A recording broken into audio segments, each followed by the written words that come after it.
अब हम समझते हैं विशिष्ट प्रतिरोध के बारे में, जिसे हम प्रतिरोधकता भी कहते हैं। सबसे पहले आपको बता दूं कि अभी हमने कारक पढ़े हैं चार ठे में पहला कारक और दूसरा कारक मोस्ट इंपॉर्टेंट है और उसी की सहायता से विशिष्ट प्रतिरोध निकलेगा। ठीक है, तो पहला कारक क्या था भाई, ध्यान से देखना।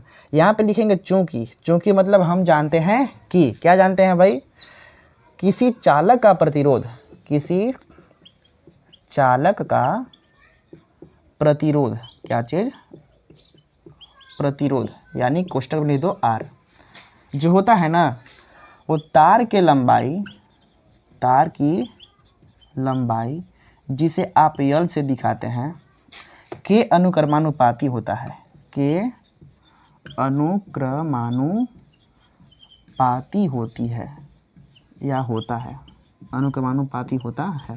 हमने पहला ये पढ़ा था और ये हम लोग जान चुके हैं। ठीक है, तो यहाँ पे लिखेंगे अर्थात में करके, अर्थात कि जो आर है प्रतिरोध, ये तार की लंबाई जो यल है इसके अनुक्रमानुपाती होता है और इसको मान लेना है समीकरण नंबर 1। क्या मान लेना है, समीकरण नंबर 1।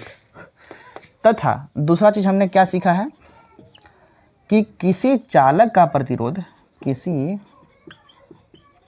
चालक का प्रतिरोध जो आर होता है ना, आर, ये तार की, किसके, तार के अनुप्रस्थ काट के क्षेत्रफल जिसको हम किससे दिखाते हैं, ए से, एरिया से ना, के व्युत्क्रमानुपाती होता है। ठीक है, इसका अर्थात क्या है भाई, अर्थात में हम ये लिख सकते हैं कि चालक का प्रतिरोध जो आर होता है व्युत्क्रमानुपाती होता है किसके, अनुप्रस्थ काट के क्षेत्रफल ए के। ठीक है, व्युत्क्रमानुपाती का मतलब उल्टा होता है ना, तो इसको बोलेंगे 1/a। ठीक है, अगर अनुक्रमानुपाती कहता तो लिखते आर और ए, बस। इसका मतलब कि ये अनुक्रमानुपाती है और इसका उल्टा कर देंगे, इस प्रकार से 1/a लिखेंगे तो कहेंगे व्युत्क्रमानुपाती होता है। समझे कि नहीं। अब इसको हम मान लेंगे इक्वेशन नंबर 2। क्या मान लेंगे, इक्वेशन नंबर 2। ठीक है, अब लिखेंगे समीकरण 1 व 2 से, समीकरण 1 व 2 से ना। अब यहाँ पे क्या करना है कि दोनों आर के बदला में एक ठो आर लिखना है। क्या लिखना है, एक ठो आर लिखना है, फिर एक ठो लगाना है, ये वाला चिन्ह लगा दिए। अब इसका गुणा कर देना है इसमें, यानी यल का गुणा कर देना है किसमें, 1/a में। जब आप 1/a में गुणा करिएगा यल का, तो यल का 1 में गुणा करेंगे तो यल ना होगा, तो यल/a हो जाएगा। तो यहाँ पे डायरेक्ट हम लिख सकते हैं, क्या लिख सकते हैं, यल/a में a लिख सकते हैं कि नहीं, बिल्कुल लिख सकते हैं। अब क्या करना है कि यहाँ से इस प्रोपोर्शनल का चिन्ह को हटा देना है। जब हटाएंगे तो बराबर लिख के और इसके बदला में एक कांस्टेंट आ जाता है। क्या आता है, तो लिखेंगे r इक्वल टू, और इसके बदला में एक कांस्टेंट आता है जिसको हम बोलते हैं रो, और लिखेंगे यल/a। और इसमें रो क्या है भाई, रो है विशिष्ट प्रतिरोध। क्या है, विशिष्ट प्रतिरोध है। समझे कि नहीं समझे, ध्यान समझिएगा। हमें क्या करना है कि विशिष्ट प्रतिरोध, जिसको हम प्रतिरोधकता भी कहते हैं, इसका डेफिनेशन निकालना है। तो इससे पहले हमें इसका मान निकालना होगा ना।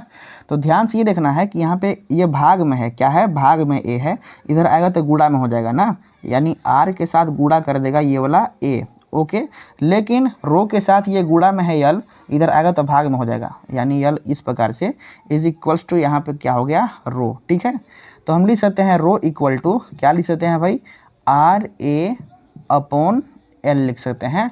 ये एक फार्मूला मिलकर तैयार हो गया। ठीक है, अब इसी की सहायता से हमें लिखना होता है क्या चीज़, इसका डेफिनेशन। तो उससे पहले इसका मात्रक जानना जरूरी है।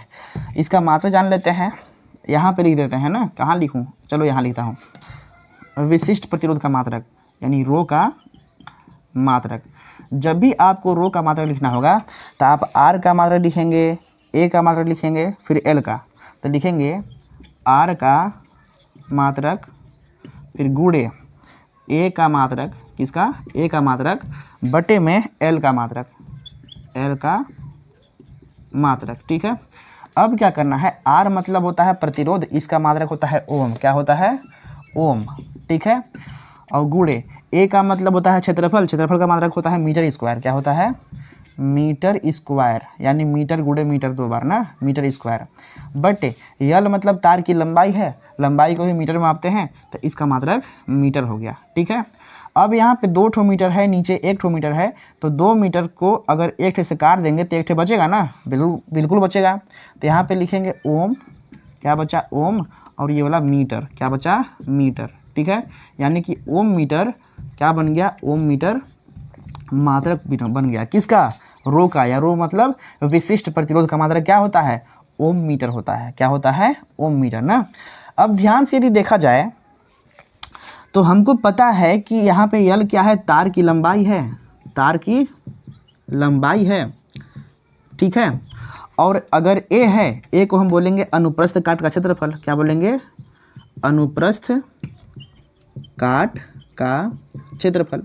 अब इसी की सहायता से हम बनाएंगे इसका डेफिनेशन, किसका, विशिष्ट प्रतिरोध का। ठीक है, सबसे पहले आप इसका स्क्रीनशॉट लीजिए, इसके बाद हम समझते हैं इसका परिभाषा के बारे में।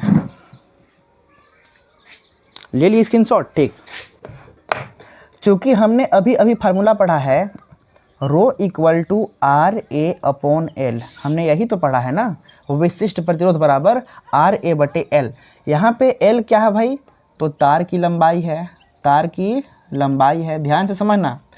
और ए क्या है, ए है अनुप्रस्थ काट का क्षेत्रफल, अनुप्रस्थ काट का क्षेत्रफल। अब इसी की सहायता से बनेगा इसका परिभाषा। कैसे बनेगा भाई, ध्यान देना। अगर हमारे पास एक चालक तार है, ध्यान देना, हमारे पास क्या है, चालक तार, और चालक तार की लंबाई यानी कि यल हम कितना कर दें, 1 मीटर कर दें, यानी चालक तार की लंबाई कितना है लूँ, 1 मीटर। मान लो कि यहाँ से यहाँ तक लंबाई कितना है, 1 मीटर है, कितना है, 1 मीटर है। आगे अगर अनुप्रस्थ काट का क्षेत्रफल हम कर दें 1 मीटर स्क्वायर, यानी अनुप्रस्थ काट का क्षेत्रफल मतलब ए में कितना लूँ, 1 मीटर स्क्वायर। इसका मतलब ये हुआ कि इसका जो एरिया हम अगर देखेंगे, ये वाला, मान लो ये तार है इतना मोटा, ठीक है, इसका एरिया हम देखेंगे ये वाला, अगर ये कितना होता है, 1 मीटर स्क्वायर। यहाँ पे 2 कंडीशन है, यदि तार की लंबाई 1 मीटर हो, यल का मतलब तार की लंबाई कितना लूँ मैं, 1 मीटर, तथा इस चालक तार के अनुप्रस्थ काट का क्षेत्रफल जो ये एरिया होता है, इसको मैं कितना लूँ, 1 मीटर स्क्वायर लूँ, तो इस चालक का जो प्रतिरोध होगा, प्रतिरोध मतलब आर, वही विशिष्ट प्रतिरोध कहलाएगा। समझे कि नहीं समझे? आप मान रह करके देखिए ना, जैसे मान लेते हैं आप रो है ना बराबर, यहाँ पे आर है, ये है, इसको कितना लेना है, 1 मीटर स्क्वायर, और इसको कितना लेना है, 1 लेना है, तो 1 से 1 कैंसिल, तो क्या बचा, रो इक्वल टू आर। समझे कि नहीं? यानी कि जो प्रतिरोध होता है वो विशिष्ट प्रतिरोध के बराबर होता है, यही ना। इसका मतलब ये हुआ कि यदि किसी चालक तार की लंबाई 1 मीटर हो तथा उसके अनुप्रस्थ काट का क्षेत्रफल 1 मीटर स्क्वायर हो, तो उस चालक तार का प्रतिरोध जो होता है ना, वही विशिष्ट प्रतिरोध कहलाता है। समझे कि नहीं समझे मैं क्या बोल रहा हूँ? तो इसको हम कैसे बोलेंगे और कैसे लिखेंगे, तो ध्यान से देखिएगा ना, मैं यहाँ पर लिख दे रहा हूँ इसका डेफिनेशन। ठीक है, यदि किसी चालक तार, यदि किसी चालक तार की लंबाई, तार की लंबाई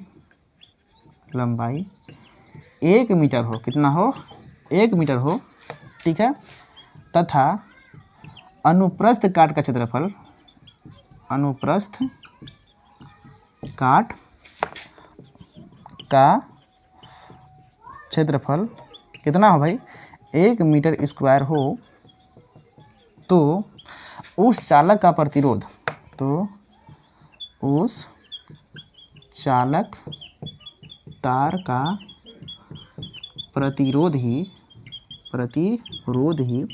विशिष्ट प्रतिरोध कहलाता है। क्या कहलाता है? विशिष्ट प्रतिरोध कहलाता है। समझे कि नहीं मैं क्या बोल रहा हूँ?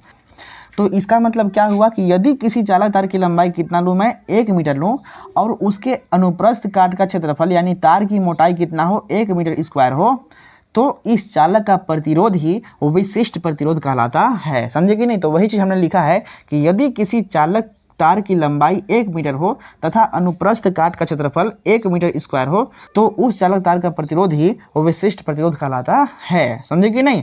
अब अर्थात करके एक सूत्र आपको लिखना पड़ेगा।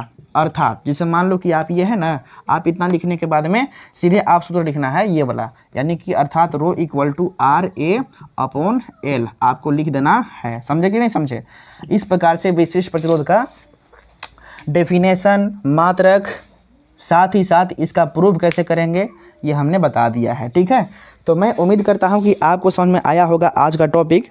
तो आप मुझे बताइए कि आपको आज का टॉपिक समझ में आया कि नहीं। ठीक है, ऐसे ही बेहतरीन वीडियोज़ के लिए आप हमारे चैनल को सब्सक्राइब कर सकते हैं।